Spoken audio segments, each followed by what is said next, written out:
Naway mapasa inyo ang liwanag mula sa Diyos.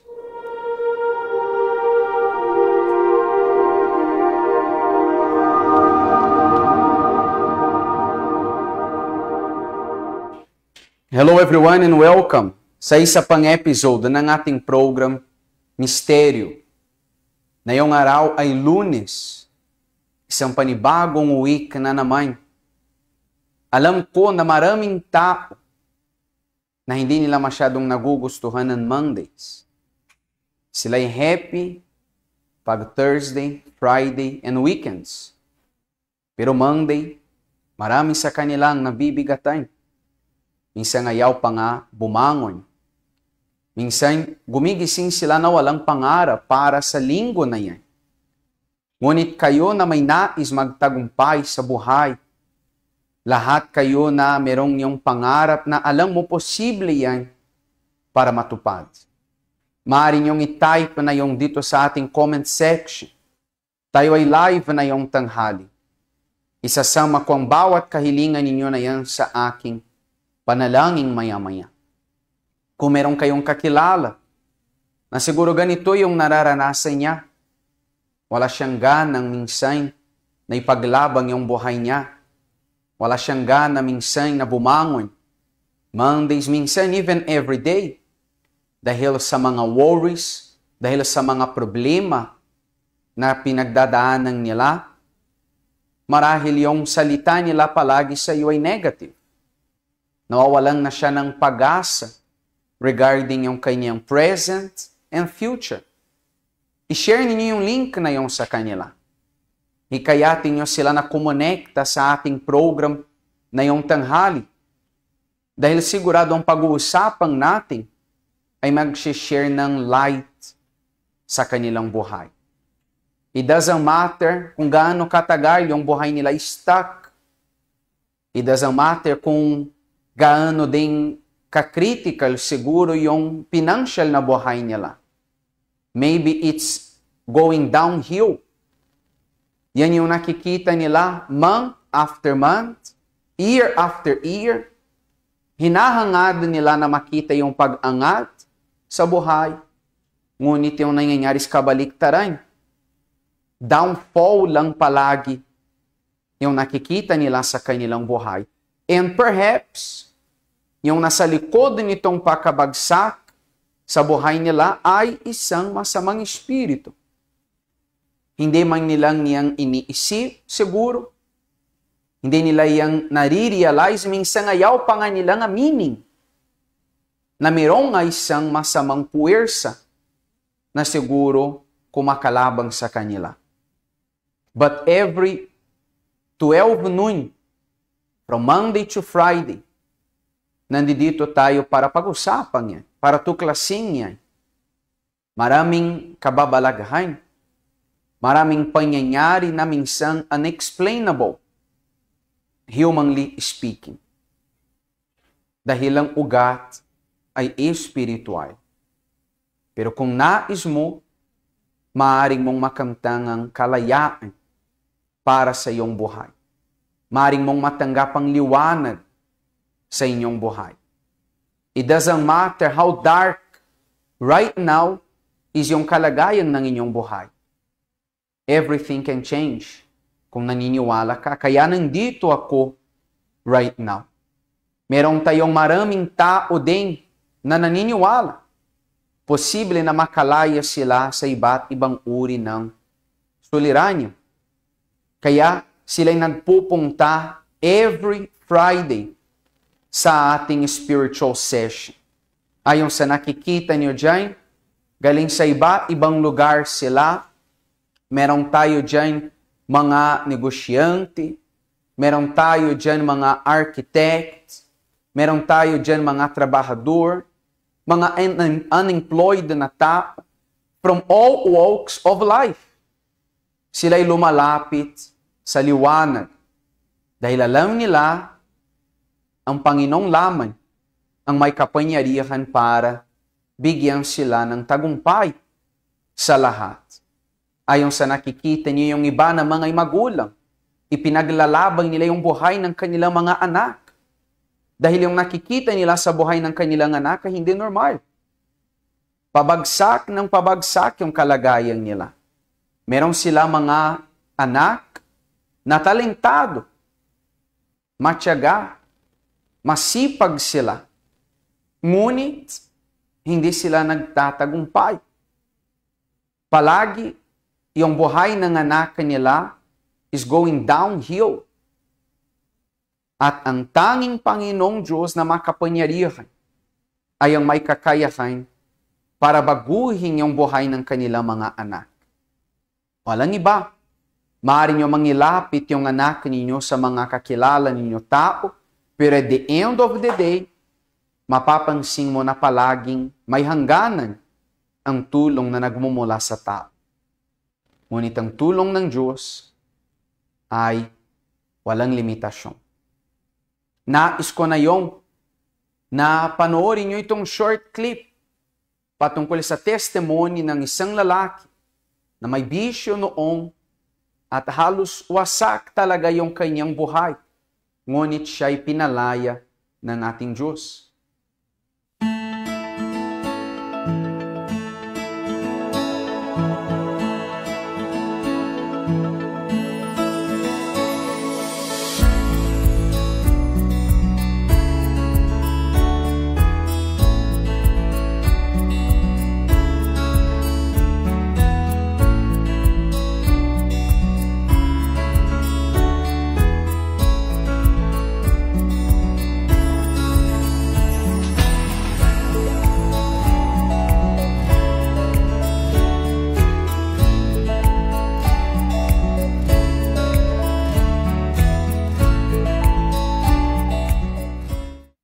So katulad sa nangyari sa kanya, maaari nyo din itong makita na mangyayari sa buhay ng inyong mga kapamilya. Sa sarili ninyong buhay, if ever napapansin ninyo na mayroong isang bisyo, even though na nagagalak ka sa bisyo na yan, I can say, na hindi mo yung tinitingnan bilang masama, pero paunti-unti, lumalala ang inyong kalagayan. Maybe physically, maybe financially, kinakain ng bisyo na yan ang inyong pinakakakitaan, ang inyong pera. Buwan-buwan, dyan lang palagi pumupunta yung pera mo. And when you stop to think, you realize, saglit lang, parang sinasayang ko lang yung buhay ko dito. At nais mong makalaya sa bisyo na yan, na walang muling setback, maaari mong subukan yung ating spiritual session na nagaganap tuwing Biyernes, umaga, tanghali, hapon, at gabi. Lahat ay welcome na magpunta at dumalo. Nais kong i-greet kayong lahat bago kong i-play isang video, isang invitation para sa inyo. I-greet ang lahat na nag-greet dito sa aking nayong good afternoon, kaya ti Nida, kaya ti Rowena, gayong dato. Si ati Nida humihingi ng prayer of healing para sa kanyang brother, si Kuya Nestor Alabong. Good afternoon din kay ati Jean, na konektado tuwing alas 12 ng tanghali. Ati Rowena humihingi ng prayer para sa whole family and loved ones, Gilbert, Reveline, Claire, Cedric, at marami pang iba na for sure aabutin sila ng ating Diyos na yung tanghali. Merong din si Ma'am Jean humihingi ng prayer for healing para sa healing from hypertension, high cholesterol. Si Ate Lori Fe humihingi ng prayer para sa kanyang brother, Rolando Barcena, to have wisdom from God and salvation sa kanyang family. Si Ate Remeli, prayer of healing from seizure, of epilepsy, eczema as well, and G6PD inner allergies for 3-year-old Alexander Shen, and healing from severe iron deficiency or anemia for a 1-year-old Eleanor Chen. At lahat kayo na merong ang inyong mga kahilingan right now, Maaari niyong i-type dyan sa ating comment section. Once we bind together sa ating panalangin alas 12 ng tanghali, sigurado na ang mga malalakas na anghel ng ating kataas-taasang Diyos ay bababa dito sa sanglibutang ito at kikilos na sila sa iba't ibang barangay, iba't ibang probinsya para labanan nilang mga masasamang espiritu na nasa likod ng mga problema na ating kinakaharap currently. Kaya nais ko na panoorin nyo itong short clip tuwing Biyernes sa ating spiritual session. Ginagamit natin yung elementong ito na tinatawag na asing. Yan ay nakasulat sa Biblia. Maraming pagkakataong ginamit nila yung asing para sa ikabubuti ng kanilang buhay, para sa ikabubuti ng buhay ng mamamayan ng kataas-taasang Diyos. At dahil diyang nakita nila ang pagbabago, yan din ang maaaring mong makita na mangyayari sa inyong buhay. Higit pa sa nangyayari sa pisikal na mundong ito ay mayroong matinding labanan sa espiritual na mundo na hindi natin nakikita, ngunit malaki ang epekto sa buhay ng isang tao. At kung hindi maayos ang iyong espiritual na buhay, walang saysay ang iyong lakas para labanan ang mga problema mo. Ang unang hakbang upang makalaya ka sa kadiliman ay linisin ang iyong espiritual na buhay. Hindi lang ikaw ang makikipaglaban, kundi kasama mo ang Diyos na makikipaglaban para sa iyong kalayaan.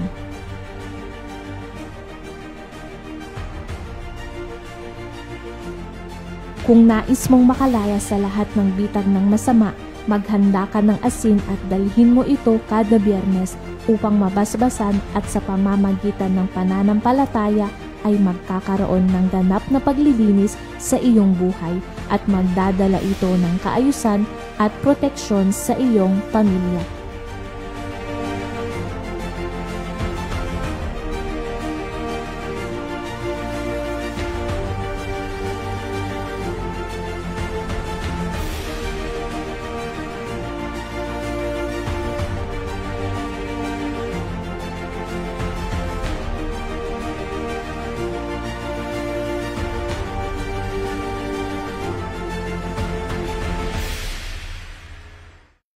Kaya lahat kayo ay welcome na mag-try. Maybe nagdadalawang isip ka hanggang ngayon. Maybe nagdadahilan ka hanggang ngayon. Why not try? Marahil maraming bagay nang sinubukan mo noong, and I know you were disappointed in many of these things. Pero meron din yung ibang bagay na sinubukan mo. And at the end of the day, nagagalak ka dahil na-try mo. Why not ito? Pumunta ka sa santuário ng kataas-taasang Diyos para humingi sa Kanya ng protection at kalayaan. I can guarantee to you na hindi ka mabibigo. Kung pupunta ka na may pananampalataya, makikita mo yung pagbabago sa inyong buhay. Maraming tayong mga viewers, humihingi ng prayer, yung ilang para sa kanilang employer, si Ma'am Rubsky, humihingi din ng prayer para sa kanyang asawa, complete transformation. Si Ma'am Hilda also healing for the husband and transformation. At for sure mangyayari yan, meron din tayong mga nagpapadala ng kanilang mga prayer request actively. And the same thing yung maaari niyong gawin. Yung iba sa kanila nagsisend sa ating inbox page ng Misteryo. Sabi dito, sama niyo po ako sa panalangin mo na gumaling na ako sa sakit ko sa puso. Isa pa, prayer for my family deliverance, transformation, restoration, healing, guidance, protection, open doors, financial breakthrough, and salvation in Jesus' name. At ang bawat kahilingan ninyo, it doesn't matter where you are watching us from. Ang bawat kahilingan ninyo ay sinasama namin sa aming dalangin dito. At wherever you are, sigurado ako na makikita ninyo ang paggalaw ng Diyos sa inyong buhay. Paunti-unti, makikita ninyo ang kaayusan sa inyong buhay. Yes, tumingin po kayo sa akin, please. Paunti-unti, makikita ninyo ng sitwasyon na yung pinagdadaanan right now. Maybe pangit, hindi maganda. Maybe merong yung ilang sa inyo dyan na nanonood sa akin. And you say na para bang mas maganda, bitawan at kalimutan na lang ang inyong mga pangarap kaysa sa habuling pa yan. Dahil sa dami ng pagkakataong na ikaw ay nabibigo. Gumising ka minsan ng positive. Sinabi mo sa iyong sarili ang daming positive words. Nakapagbasa ka ng maraming positive quotes. And at the end of that day, purong problema, purong masama yung nangyari sa iyong araw. I understand yung feeling na gano'n.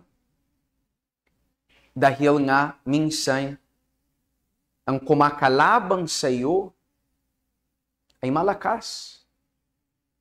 Huwag na huwag tayong magpadaya. Huwag na huwag mong isipin ng inyong kaaway na ang tinutukoy ko ay si Satanas, na siya ay mahina o na wala siyang kapangyarihan. Yan ang pagkakamali, unfortunately, ng maraming tao. Na binabaliwala niya lang kampong ng kadiliman habang sila'y nagpopersigi todong kayo sa paghahanap buhay, sa pagtatagumpay sa buhay sana, ngunit palagi mayroong balakid. Palaging mayroong harang na hindi nilang magagawang malampasan. At tingnan nyo yung nakasulat dito right now na ating babasahin. Na sinabi ito ng Panginoong Diyos. Sinabi niya na yung kung nagpapalayas ako ng masasamang espiritu sa pamamagitan ng Espiritu ng Diyos, nangangahulugan nito na dumating na sa iyo ang paghahari ng Diyos. Tingnan niyo malinaw ang mga salita niya. Unang-una, tunay na mayroong yung mga masasamang espiritu. Huwag mong i-deceive ang inyong sarili at mamuhay na para bang wala nga yung espiritual na mundong ito. Kasi tunay, totoo na mayroong yan. Sa likod ng maraming trahedya, maraming disgrasya na nangyayari sa buhay ng maraming tao, mayroong yung mga masasamang espiritu na nagtatrabaho. And perhaps yan din yung nakikita mo na nangyayari sa iyong buhay. Ngunit sinasabi ng Diyos na siya ay may kakayahan para magpalayas sa mga masasamang espiritu na yan. Sa mga sumpa na marahil nararanasan ninyo sa inyong buhay, sa inyong pamilya. At once lamang na naganap na ito, na napalayas ng masamang espiritu, makikita mo na ang paghahari ng Diyos sa inyong buhay. Kapag iniisip mo ng Diyos ang naghahari sa inyong buhay, ano kayang magiging kalagayan ng inyong buhay? Kayo na may nais magtagumpay sa buhay, lahat kayo na konektado na yung live sa ating program, dahil committed kayo sa liwanag. Nais ninyo ng liwanag ng Diyos ay pumapasa iyo. Isipin ninyo, katulad halimbawa, kapag chine-check natin yung mga mayayamang bansa, or even yung mga mayayaman kumpanya, ang namamahala doon ay palaging gumagabay sa bansa, sa kumpanya, sa kasaganahan, sa kaunlaran. Sa palagay mo, kung ang tunay at dakilang Diyos ay naghahari sa buhay mo, magiging miserable ba kaya ang inyong kalagayan? Kagipitan lamang ba ang inyong mararanasan habang buhay? Sigurado ako na hindi. Ang makikita mo na sa inyong buhay, hindi ko sinasabi na magically, pero paunti-unti, makikita mo na uusad ang inyong buhay. Aabang tinang inyong kalagayan. Yan yung nais ko na mangyayari sa inyong buhay. Sa susunod, sinabi din niya, hindi maaaring pasukin ng magnanakaw ang bahay ng malakas na tao kung hindi mo na niya ito gagapusin. Ngunit kapag naigapos na niya, maaari na niyang nakawang ang bahay nito. Intindihin mo na ang bahay na tinutukoy dyan ay ang buhay mo. Ay ang inyong negosyo, ang inyong pamilya. Intindihin mo na ang lahat ng inyong ari-arian ay rumirepresenta sa inyong kayamanan dyan, sa bahay. Na kahit na malakas ka nga, kung ginagapos ka ng minsang negatibong kaisipan, ikaw na nanonood sa akin siguro nakagapos sa isang trauma. Dahil noong nabankrupt na ang inyong negosyo, na yung takot ka na magsimula muli, na makapagtayo muli ng isang panibagong negosyo. Marahil yung trabaho na meron ka noong maganda nga siya, maganda yung sahod mo, pero nakaroon lang ng problema sa inyong environment, kaya na yung nakakulong ka lang dyan sa inyong kwarto. Ayaw mo na maghanap ng isang panibagong trabaho, ayaw mo na sana yung dahil siguro depressed ka, na ipaglabang ang inyong buhay. Malakas ka nga, pero siguro nakagapos lang. Kailangan mong hayaang napalayain ka ng tunay na Diyos. At ang anumang na meron ka, ay lalong madadagdagan pa. Ang inyong buhay na siguro sana yung ay gipit, stuck, ay sisimulang na naumandar. Yan ang nais ng Diyos. Yan din ang hinahangad ko para sa iyo. Kaya mula Lunes hanggang Biyernes, nandito ako para ipanalangin ka. At sigurado ako na makikita mo ang liwanag ng Diyos sa inyong buhay. I believe na kapag type na kayo ng inyong mga kahilingan sa ating comment section, ipapanalangin ko kayo right now ang anumang masasamang puwersa na marahil pumipigil sa iyong tagumpay, humaharang sa inyong buhay, ay palalayasin ng ating Diyos. Kung maaari, pikit mo ang inyong mga mata diyang na iyon.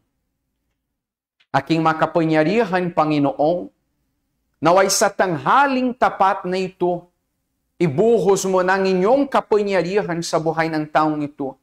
Ibuhos mo, Diyos, ang inyong apoy para sunogin ang anumang masasamang espiritu na hindi lang nare-realize ng taong ito na ang mga masasamang espiritu na yan ang promotor, ang sanghi ng kanyang pakabagsak.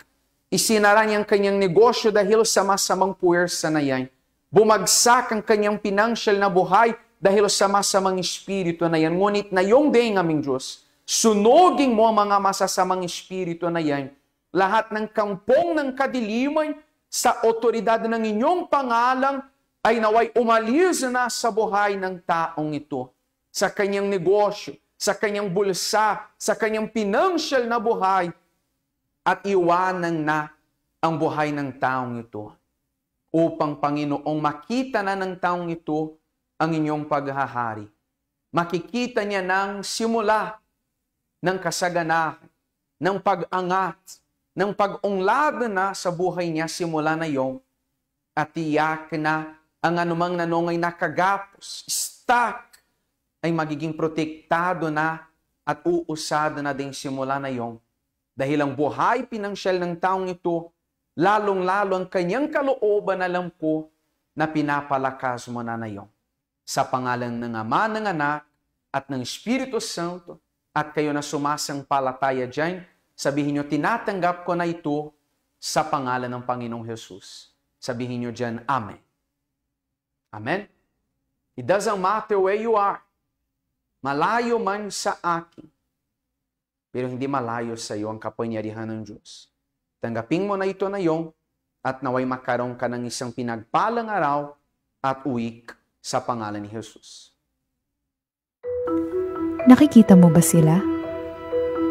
Parang normal. Pero nakikita mo ba kung ano ang nasa kalooban nila? Marami sa kanila ay may magulong isipan at kalooban. Parang malaya, pero alipin ng mga bagay na hindi malunasan ng gamot. Ganito rin siguro ang sitwasyon mo. Nakakaranas ka ba ng depression o labis na kalungkutan? Mayroong anxiety at kinakailangan pang uminom ng sleeping pills para lang makatulog. O siguro meron kang mga karanasan na hindi na normal. Ang solusyon para dito ay hindi pisikal, kundi espiritual. Sapagkat ang ating pakikipaglaban ay hindi laban sa laman at dugo, kundi laban sa mga pinuno, laban sa mga may kapangyarihan, laban sa mga kapangyarihang di nakikita na naghahari sa sanlibutan sa kadilimang ito, laban sa hukbong espiritual ng kasamaan sa kalangitan. Dito sa Simbahang Universal, tayo ay mayroong session kada Biyernes para sa mga taong gustong maging malaya at magaling sa mga espiritual na karamdaman na nararanasan nila. Tayo ay may services buong araw dito sa ating headquarters. Kaya kung ang anak ng Diyos ang magpapalaya sa inyo, talagang magiging malaya kayo.